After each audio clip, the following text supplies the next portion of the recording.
to do is sort of make it up as I go along, in the sense that I've got quite a lot of slides. We like to ask some fundamental questions about where the shared services outsourcing movement is going. So I've got a few slides to provoke some questions, both with our panel and hopefully from the audience. If I could just ask the panel to introduce themselves very briefly. Hi, yeah, my name is Nick Fleming. I'm from BSI, British Standards. Tamar Schechter from Citigroup. Peter Wilson, I'm Head of Outsourced Delivery for EE.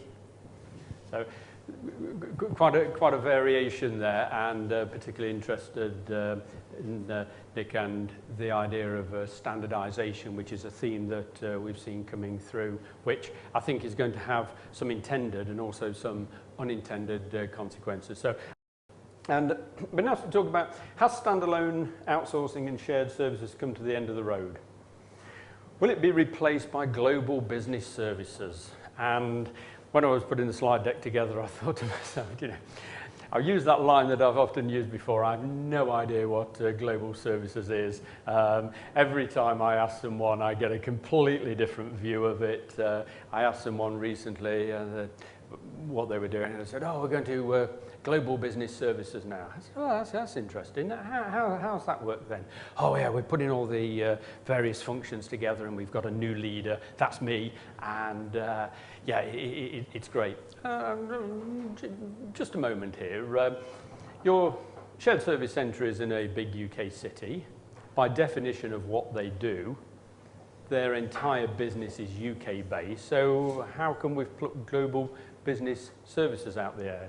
And the only way you could justify it is that it was a nice way of bringing together the four functions. He got a 25% pay rise for being over the top of all of it, and the global bit, well, they were benchmarking themselves against global best practice. And yeah, I'm always very interested in, you know, the sort of semantics here. I went to see a placement student today at one of our famous shirt makers up the road, and she was saying, oh yeah, we're into the cloud, and this is my project to get all of our franchisees into the ERP through the cloud.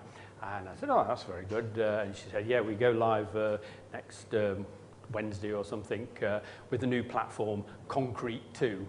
And I said, just a minute, cloud, concrete, isn't it? And she couldn't see the irony of that at all, but there we are. That's the the naivety or the untainted cynicism that I had. Well, I'm very cynical these days. Youth are untainted by that. So what's the essence of BPO and SSC? I think we've had a lot of allusion today to where people are going on the journey, and quite a few speakers have said you've got to be clear about what you're doing.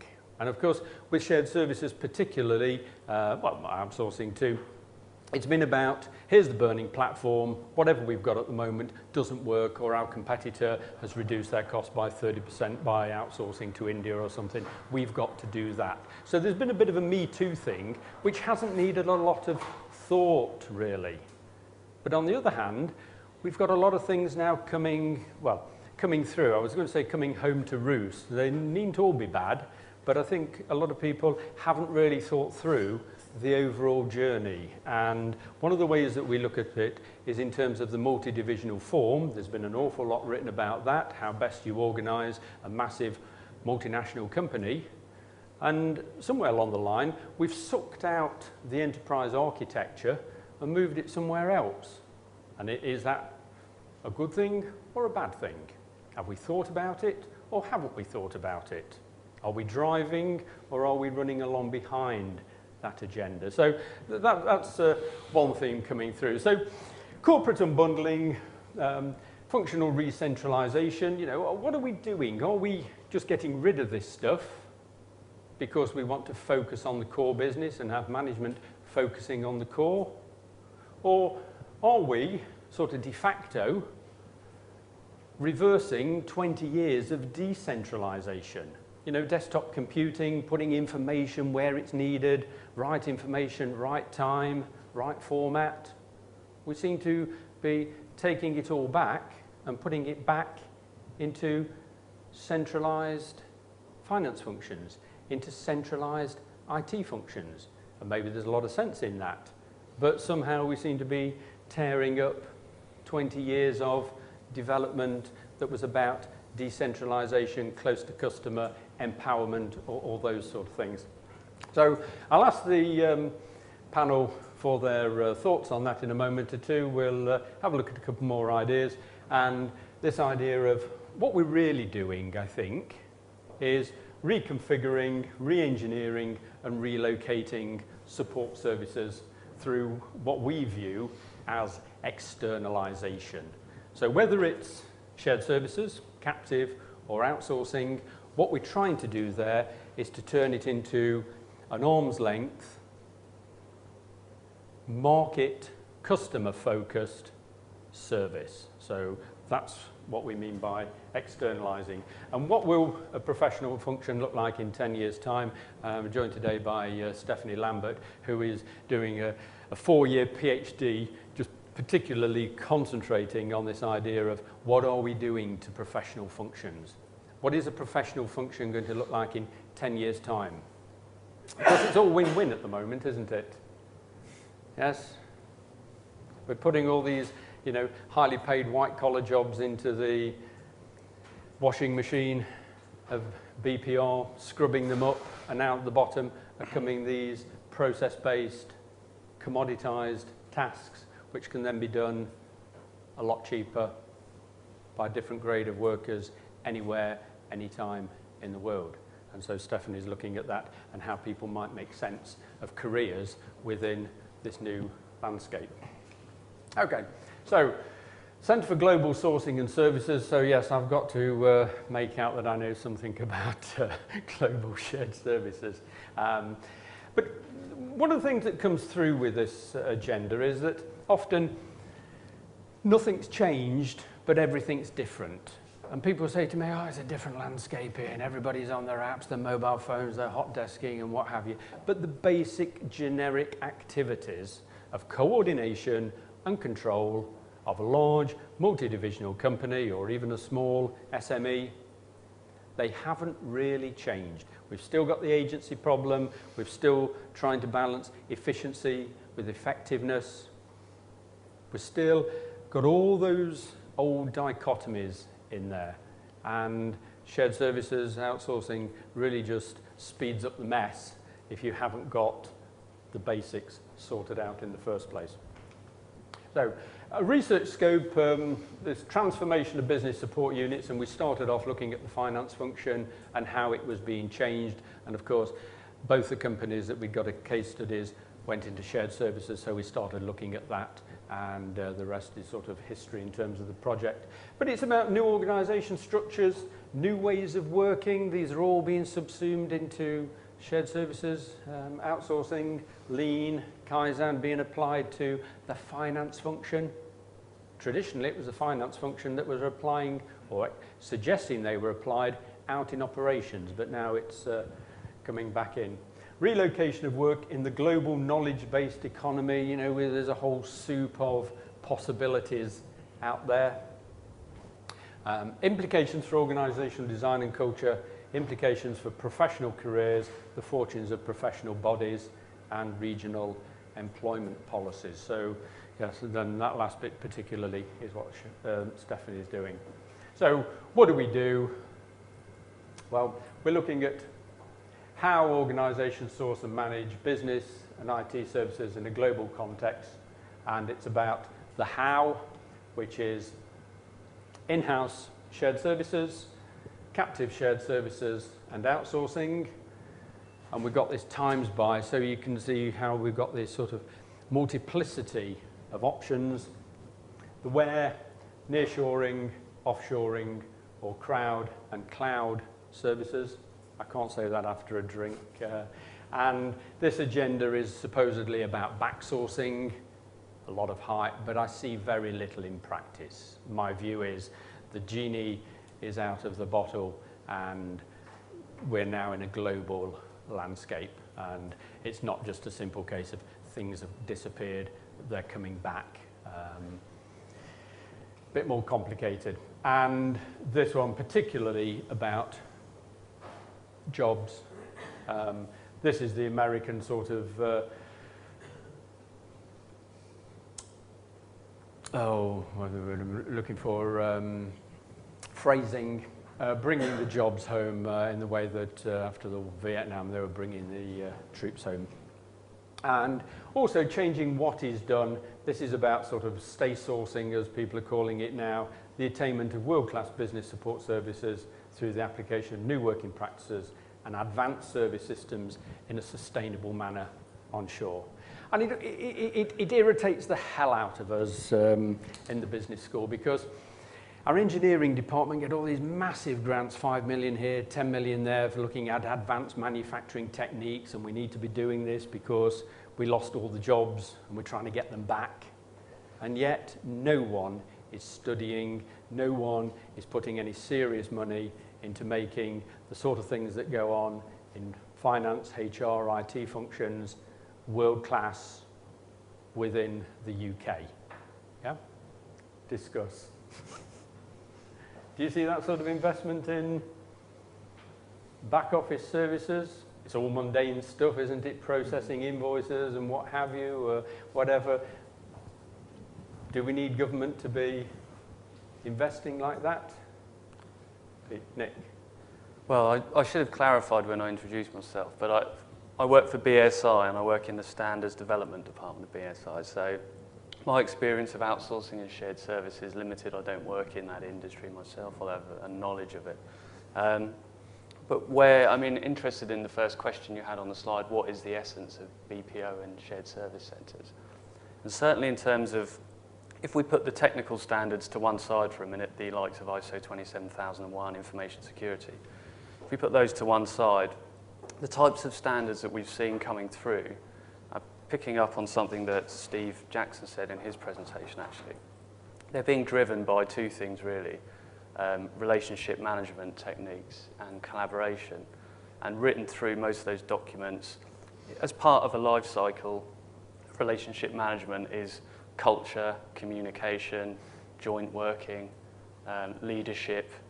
They're not trying to pin down a specific way of working or a specific function, applicable to any type of business potentially or arrangement, but it's really going in at how do we make this relationship work and last, and is it the right relationship to go into in the first place?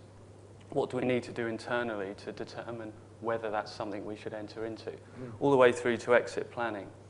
Okay. So the standards are perhaps softer standards than some people would be familiar with. So for a kind of an outsourcing perspective, I'll have to hand over to you guys. I think that a point to consider is that after Lehman Brothers, the regulators faced for the first time the need to turn the key on a business that went bankrupt. And it was a financial institution, not the largest one in the world. However, it was allowed to go bankrupt. And I think it took them 2 years to access some of the systems that were used by Lehman previously.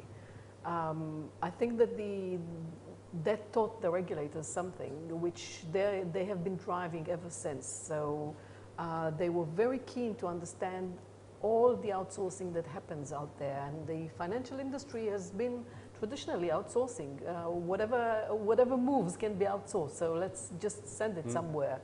And at the end of the day, when the regulators came in to an institution like Lehman, they found this plate of spaghetti.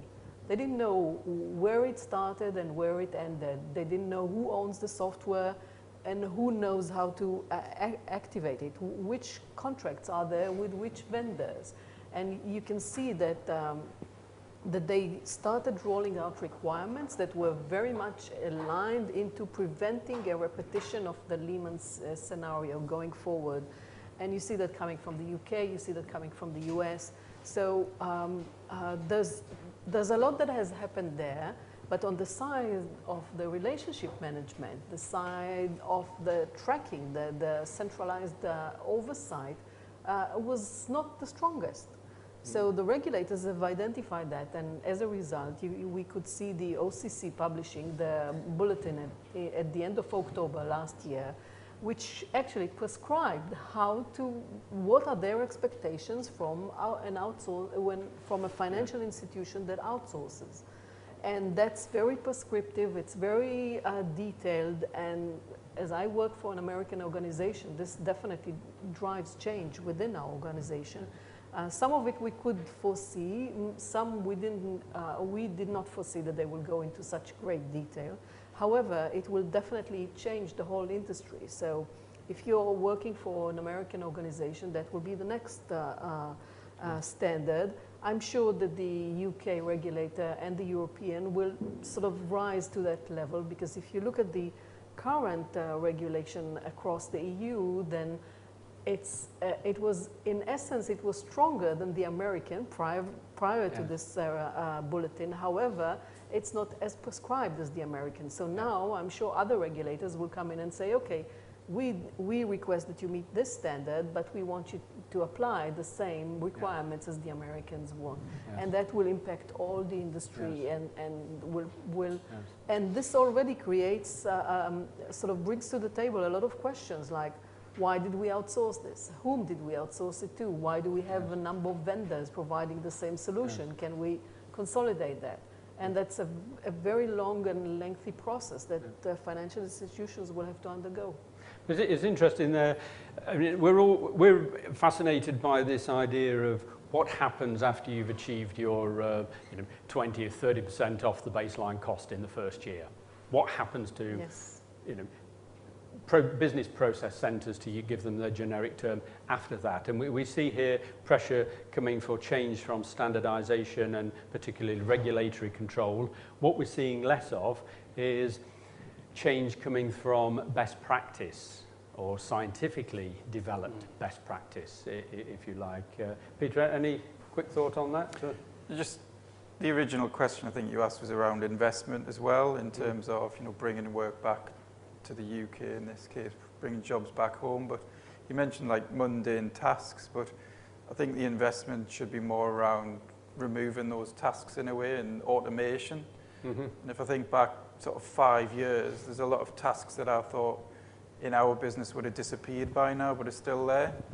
So we still need the sort of outsource offshore to do those transactional pieces. I mean, in our company, where we've got this headline around repatriating 1,000 jobs, creating 1,000 new jobs in the UK, and sort of my team's delivering that really in terms of the work we do.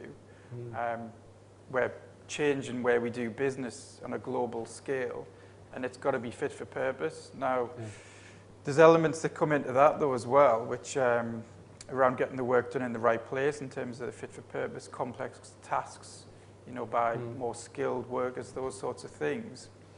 There's also an element that the guys from public sector touched on earlier, which was around the sort of either a minister in their case or a chief, changing that dynamic when someone new comes in.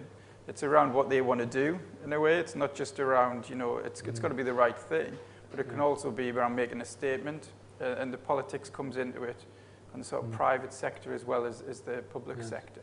So it's really key in terms of the due diligence and looking at getting that right work done in the right place, to be quite honest. I think the people aspect's key. Steve touched on the sort of trust and the partnership, and I think about my experience and what I've seen, the ones that work well in terms of the outsource world, they're either really embedded, really large organizations. We've got the stability there, we've been with them a long time, they're well organized, got good support structures, and they've got a hell of a lot of capital behind them, and they deliver. Or they're smaller outsources. And the reason that they're doing well is because of the people at the top that you've worked with primarily from day one. You've built up that level of trust. The technology, the support has probably been pretty poor at times, in terms of to get to where you want to be. But the sort of bonds and the relationship that you've got from day one, there's what held it together in the early days, and then allow you to be successful on a mutual basis going forward. Okay. So, again, we've published quite a few articles over the years. As I say, we've been looking at this for about 10 or 12 years now. And there's a website there, sharedservicesresearch.com, which has got all our publications and information on. So www.shared-services-research.com. Okay.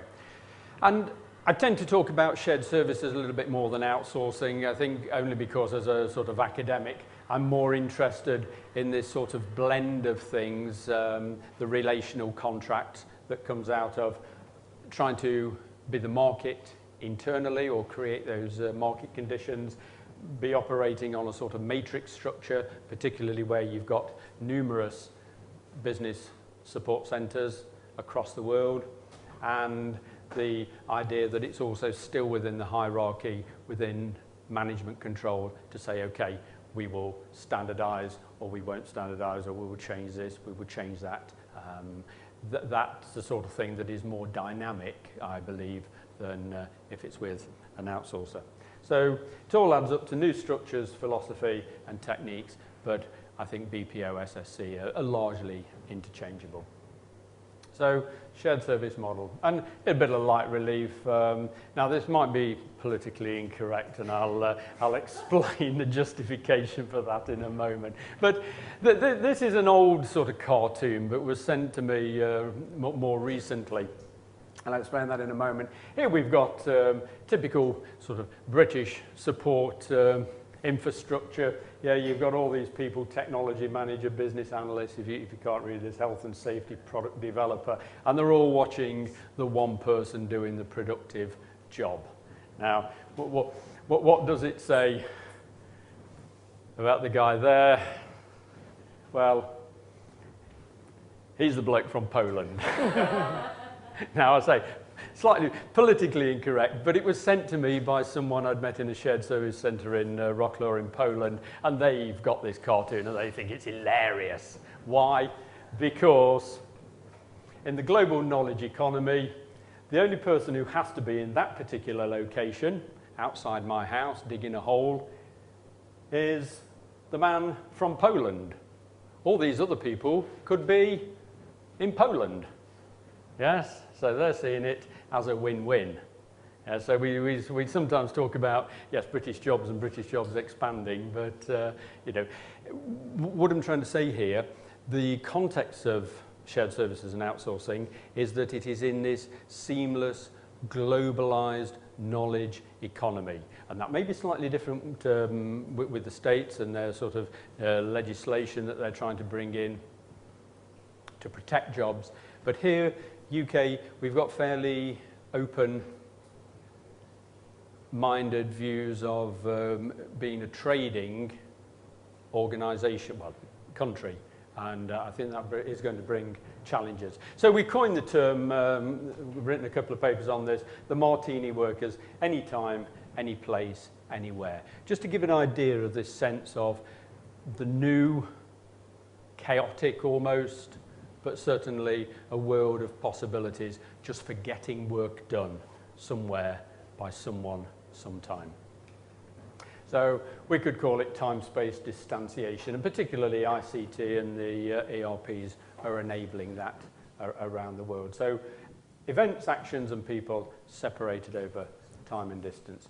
So why does the SSC model work? Well, I'm coming to the conclusion that it's a simple idea that needs no big agenda. Yes, we can get it past the FD because we're going to put 20 different payroll systems together. We're going to put it into one and we're going to make some savings. You don't have to think beyond that.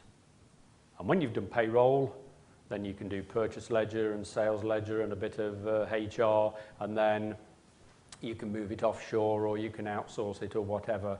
And this, I think, is the danger a little bit. And we've got 3 articles in professional outsourcing, which you saw outside earlier. Shared services in particular, a game of 2 halves. I think what's happening here is that we've got base 1 being achieved reasonably easily and without a lot of the trauma of the change management programs of the 1990s, a lot of which, consultant inspired, didn't work. Now what we've got is a sort of grassroots, making it work at a ground level, growing, getting bigger, but then where do you go next? And there hasn't been that big agenda in place. Now, people have talked about global plans and doing this and what have you, but I think really this idea of the essence of shared services and outsourcing and its effect, recursive effect on the multi-divisional company hasn't been thought through. So why might the shared service model fail? It's a big agenda that is running short of ideas. So there's a cue to professional outsourcing there. Any thoughts from where you guys sit, particularly? We Tamar? have shared services, so we use that model exactly for the same type of activities that you just mentioned. It is being looked upon as, you know, the low risk activities that can be centralized for efficiency, that can be managed out of lower cost locations, and in essence they are almost invisible to the end user. So if sourcing happens out of country X, but still, you know, is very effective for the UK, then why keep it in the UK? Your sourcing managers are much more expensive in the UK. They can be hired for less in another European country and still know the language and carry on performing this. So I think that this is something that we've grown to accept as a standard at the moment. Now, the next wave will be when those shared services will be established and will become a sort of a standard in the background, then people will start asking themselves some of the questions that you just asked. Where are we headed now? Can we further I would say, can we make them more efficient, or can we outsource parts of them to an external third party to take that, because it's already a commodity, it's been standardized, all the hard work has been done. Right. You're still seeing what you do as core to the business effectively? Yeah, pretty much. I mean, we've come from an environment whereby you've had T-Mobile, Orange merged together. I've worked for both companies now, work for EE. So you're almost at a place there whereby you're actually packaging things together to then look at how you can potentially unbundle it going forward. So we're talking to a couple of guys about this earlier on, about the time spent in crossing some of those barriers in terms of merging things together makes it actually harder to get to the point whereby you can start seeing improvements, because you're doing the basics and trying to sort of overcome those barriers. But in terms of unbundling, I think it's almost like the next stage of, you know, what can actually be disconnected, or, you know, where you can go from there. I don't think we're actually at that stage yet in my experience anyway. Yep. And another way of looking at this is, should you retain it in business units or in the functions, or should you unbundle it? If you unbundle it, you can discontinue it if you decide it's adding no value, or you can continue, split it into transactional or transformational services. Transactional that are purely commoditizable, and they tend to drop into BPO, or those that require, if you like, judgment or domain-specific knowledge and culture, and that can come into either a captive, a SSC, or stay within the function. So the question is whether to unbundle or not unbundle, and these sort of things are about, down here, externalization, but a relational externalization. We've heard a lot of that today, so we're not into hard contracts. We've got service level agreements, but we've got ideas of trust, working things through, mutual benefit, mutual adjustment, those sort of things. Or alternatively, if we're confident enough that it's commoditized, programmable, then it's externalization of a contractual sort of nature. And again, we can draw a 2x2 matrix of the route. Again, everything finishes up in the top right-hand corner, this time offshore BPO, but you can get to it through shared services onshore and then offshore, or else outsourcing domestic SSC and domestic BPO, and then offshore BPO. So future trends, just put up a few things here. I think the field is maturing, and certainly will have matured in the next 10 years. It will no longer be a case of should we externalize, but how. I think there's enough best practice being established for CEOs, CFOs to be saying to everyone, I'm looking at what you're doing, now prove to me you should do it in the same way that you're doing it now. I think you should be looking at externalizing in some way. So if not, you explain to the board why not. And I think what we've got here, as I say, is a little bit more sophisticated range of in-house, out-house, offshore, nearshore options for getting work done. So I think the key terms are going to be now fluid, blended, hybrid. We're not going to be here in 10 years' time talking about dichotomies between BPO and SSC. So, Peter, you're a little bit in that position already, aren't you? Yeah, I mean, like you say, the position we're in is, even though we're repatriating work, that is still BPO work. So it's not a case of, bringing it back in-house, creating jobs in-house, but we're actually just making the change whereby we're getting a better fit of partners. We're launching a new site next week with Convergys in Northern Ireland, but that's an embedded partner with our company. It's a brand new location. We were just in the Philippines and primarily in India with Convergys, but it's around sort of meeting the needs in terms of like that political drive that I talked about there, and the advantages of that. There's the performance improvements around it as well, which you'll see from nearshore and onshore.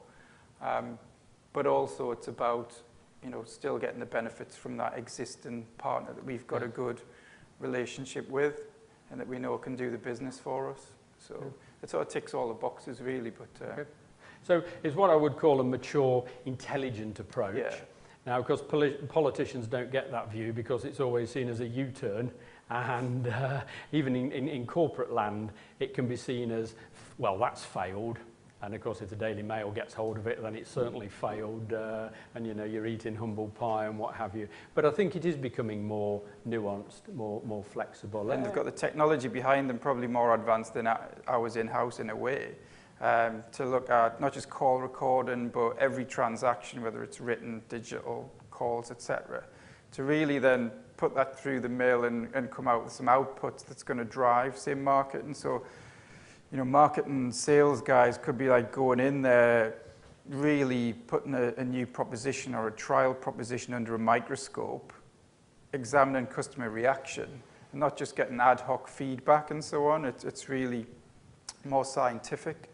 So I think this is like with the newest partner that we're actually going with. So having seen that in the flesh when I first visited site, I was sort of, from a customer service and project management background is where I come from, but I could see, from the marketing guys that I work with, that they would be sort of light bulb moments coming on and, getting in there. So rather than talking about propensity to call being reduced and trying to cut down transactions, it would be more value add element, increasing the sort of revenue and so on through using those tools. Okay. Thank you for the question. Activity-based recharges. Well, you might think, you mean in 10 years' time, we're going to be seeing activity-based recharges in shared service centres? Well, isn't that happening now? And it isn't largely.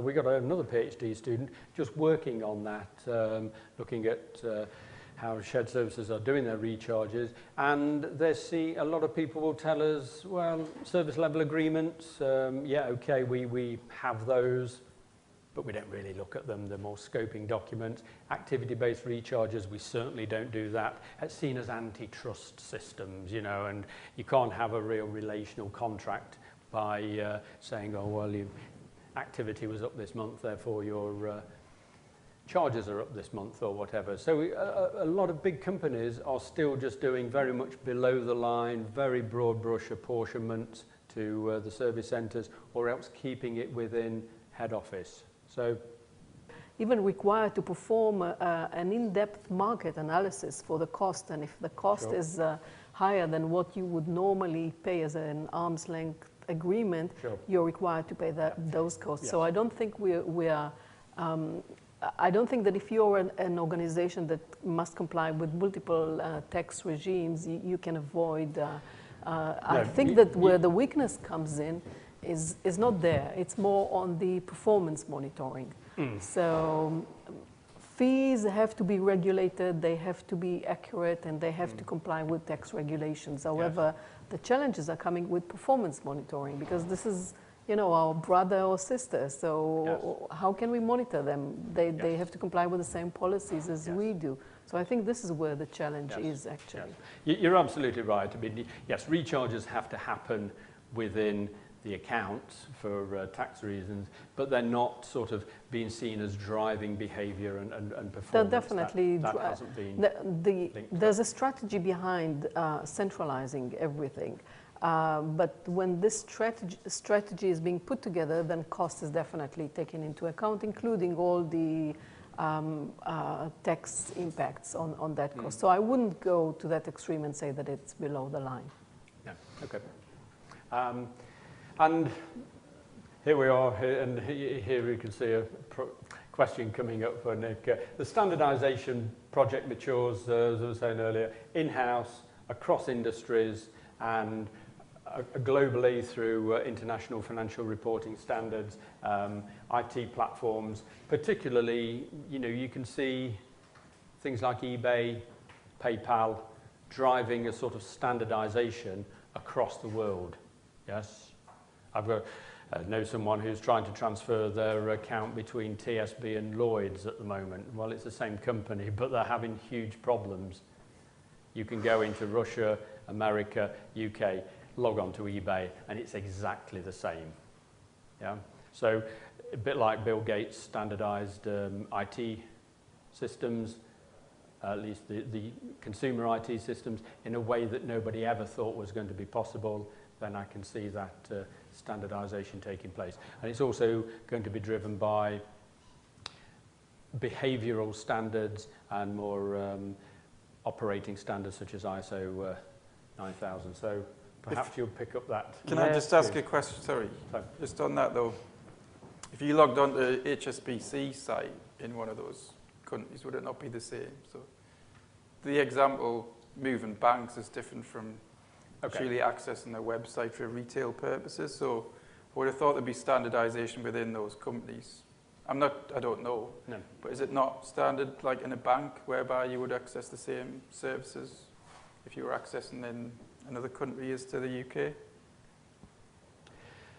Sorry, I thought you were looking at... No, it was back to you, really. I mean, yes, within one particular bank, if you log on to a global bank such as HSBC, then you will get a standard service because they don't particularly know where in the world you are. But what I'm trying to say is within business B2B exchanges, then I think there's still a lot of standardization to go on there. You know, every company has its own way of doing things, which may or may not be right for them. Certainly, there's a lot more people talking about taking an ERP system as a vanilla product, taking it straight out of the box and using it.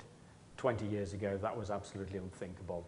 It was a case of we had our mainframe and we programmed it to replicate our own operating model and our own paper-based systems. Now it's a case of we will model our systems around external standards because it's easier to do. So to give you a sort of broader example on that, the UK is the most compliant country in Europe when it comes to adopting European standards. Yes? We're always moaning about them, aren't we? Straight bananas, straight cucumbers, you know, the daft stuff. But we are the most compliant. Why do we want to be the most compliant while also hating Europe? Because it makes it easier to trade. And that's why we do it. Any thoughts on? I mean, I'd say there's an important distinction between standards and regulation to start with. Standards are voluntary, regulation isn't, and that's the main distinction. Standards that BSI publishes, whether they're ISO or European standards, they're voluntary, they're not imposed on anyone, they're not like European directives. But obviously, if your client is asking you to follow ISO 27001, it can create, standards can create a shift in industry behaviour as a result of that. The way that standards are developed, in particular technical standards, BSI doesn't write these standards, they're written by industry. So behind every standard, there is a committee of industry's customers, government, that determines what good looks like or what good practice looks like at that moment, and that's what the standard tries to capture. I think it's interesting with the movement towards the softer standards that I talked about earlier, the behavioural ones. Because that's really come about, a particular standard called BS 11000, which is now becoming an ISO standard, was driven really by central government's need to improve the way it managed its supplier relationships and to make them more efficient. And talking about huge infrastructure projects here and large projects with multiple partners on the project. And actually trying to say, rather than each one of those partners saying, you've got to follow this, you've got to follow that, it's rather an approach of, this is what we should do. We should all follow this, and we should all embed it. It doesn't matter if one partner's an SME and one is central government. That standard was really in aerospace, defence, infrastructure, rail, but it was naturally picked up on by some outsourcing companies that started to say, actually, we can use this with our client relationships. Yes. We don't want this to be purely transactional. We want the relationship to last a long time. And that standard in particular really, I guess, the types of behaviour it drives is that everything from your KPIs and your SLAs are all developed collaboratively with 2 or plus partners, however many there are. You're looking at value creation from the start. Before you enter into the relationship, what are we both going to get out of that, and what will it look like at the end? All the way through, as I said, to kind of managing the relationship ongoing, and what happens when you do want to get out of it, and how do you get out of it with your relationship intact? Yes. Yes. So I think though the technical standards, I think you're probably right. There's a lot more that will happen in those areas. And there's ISO technical committees that look at those areas all the time. But in terms of the softer behavioural and management standards, I think they'll be led by industry. Industry will shine a light on where they should happen. Well, what was I going to say? That example I gave about the European one, I was in Sri Lanka a few weeks ago, and they are really keen to adopt all the standards going, because it means that they can come and sell business processing to places like the UK, France or wherever on the basis of saying we comply with your standards. So IFRS, International Financial Reporting Standards, been a huge success, apart from America. And I think that's the way it's going to go. What do they need? It won't be just a case of pushed out by government. It will be a case of pulled by the industry to say, okay, here's an advantage for those countries that want to get ahead in sourcing. Okay. Provocatively, I suppose I put there the technology problem is solved. Well, I don't think technology is a problem any longer in that it tends to work. I think it's more a case of the opportunities are so multiple, myriad, so to say, that the biggest problem is deciding what to do with it. But this one here, labour becomes near to free. We talked about automation, and I guess there wouldn't be any cars made in the UK any longer were it not been for massive investment here but in robotics and what have you. But what we're also seeing, particularly with rural sourcing, is that labour is almost free. And suddenly, that changes the business model. You don't need automation. If you've got 1,000 people working, doing something, you can have another 1,000 people checking it, or doing it in parallel.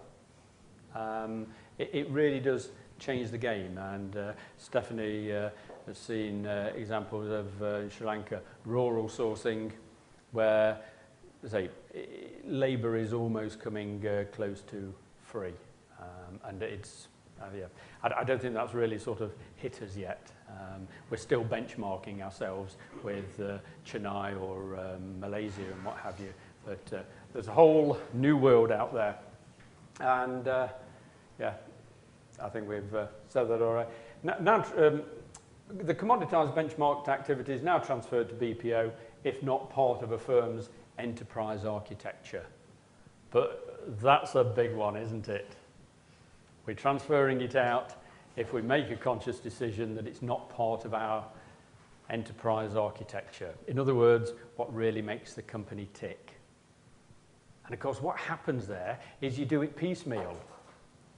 And you don't realise you've done it until you get to a tipping point. So a quick example on that. One of the companies I've been looking at is the electricity industry. 15 years ago when I first started with them, it was all about big clever engineering, generation plants and stuff like that, wires and cables across fields. That's what defined the company. And they got rid of the back office support services mentally. Well, it never existed anyway in the minds of the engineers, but they moved it up the motorway, out of sight, out of mind, and away it went. Problem solved. But of course, you say to them sort of 15 years later, well, just a minute, what's that done to the company? Well, it allowed us to focus on our core business. Yes, but you were telling me earlier that your core business is now contractable. If you want 5 pylons across a field, you just get somebody in to do it. What you do is you manage the project. You talk to the regulator, the authorities, the farmer, and pay it all out and supervise the contractors. That's it. What does in other words, you use your big paper factory. And one of your competitors now, Richard Branson, all he's got is a marketing play, very good one, and guess what? A big paper factory.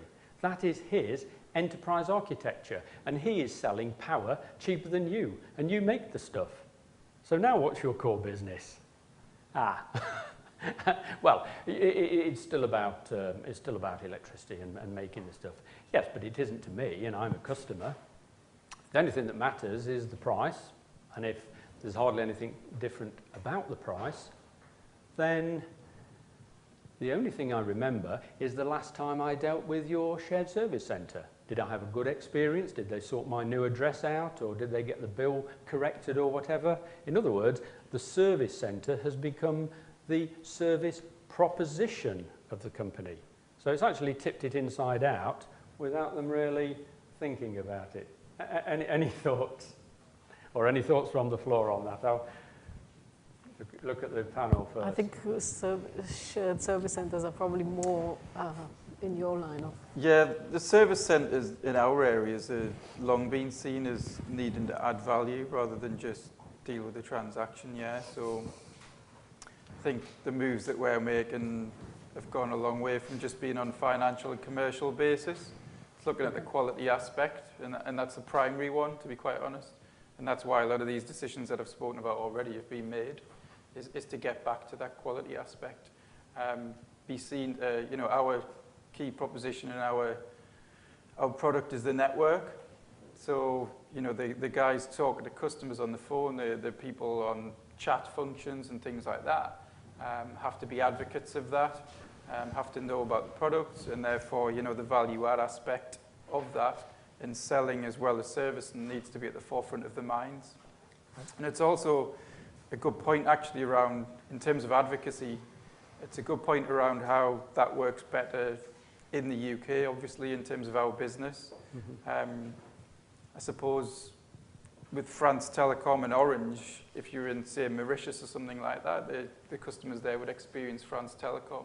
No one in the Philippines or India is experiencing EE or 4G network that we're actually selling, yeah. So it's a lot harder in terms of what we do, getting the message across for the people actually dealing with the customers to understand and have the same quality conversation when they're not seeing it on their phones in their day-to-day life. So what I'm trying to say here is I think there's a lot of trends going on, and I don't think we're really observing those trends and seeing when there's a sort of tipping point. And I think this tipping point is amply demonstrated in the high street, a bit like what's happening with business process outsourcing at the moment. It's a best of both worlds. You've got the retained people who know how it all works, that's great. You've got the cheaper people, the new people who are doing the stuff, same stuff, cheaper, and it all works. But what happens in a few years' time when the legacy people have retired or moved on and the training nursery has disappeared? Where do the new business partners come from then? And some companies are having real problems with that. They've either outsourced or offshored the nursery, and the business partners just aren't coming through. Now, they're only just spotting that. And I think what we've got is a situation like in the high street, if you look at that, and if you live around here in sort of Weybridge or somewhere nice and affluent, you've got a nice high street. You've also got the best of both worlds. You've got the business partners on the high street, you know, that understand your needs, madam, and what have you. And you've also got the big out-of-town Tesco that is doing, you know, 20,000 lines cheap. And the Morrisons now, are part of that, they're also doing the business partner, the craft roll, in a formula called the high street. So therefore, you're getting, again, the best of both worlds. You're getting very much cheaper produce, but still that human touch, that little bit of expertise. You've also got the Marks and Spencers, you know, the corner shops and the Tesco's, convenience. And you've also got that sort of thing happening too. Now, that might not be happening in Weybridge, but it's happening up north and in other places. And of course, that's crept up on us. And the decline is irreversible. How do you start to regenerate those sort of things? And it's gone, and that's it. Watch this space, we'll be able to put some things together. But we think that it is going to be something that people haven't had to take on board yet. Where do the next generation of workers come from? How are we going to treat them? And how are we going to get the leaders out of that? And particularly the relationships with the mother organisation and the cross-flow between them. So I think thanks very much to our panel, to Nick and Tamar and Neil. And do you want to close?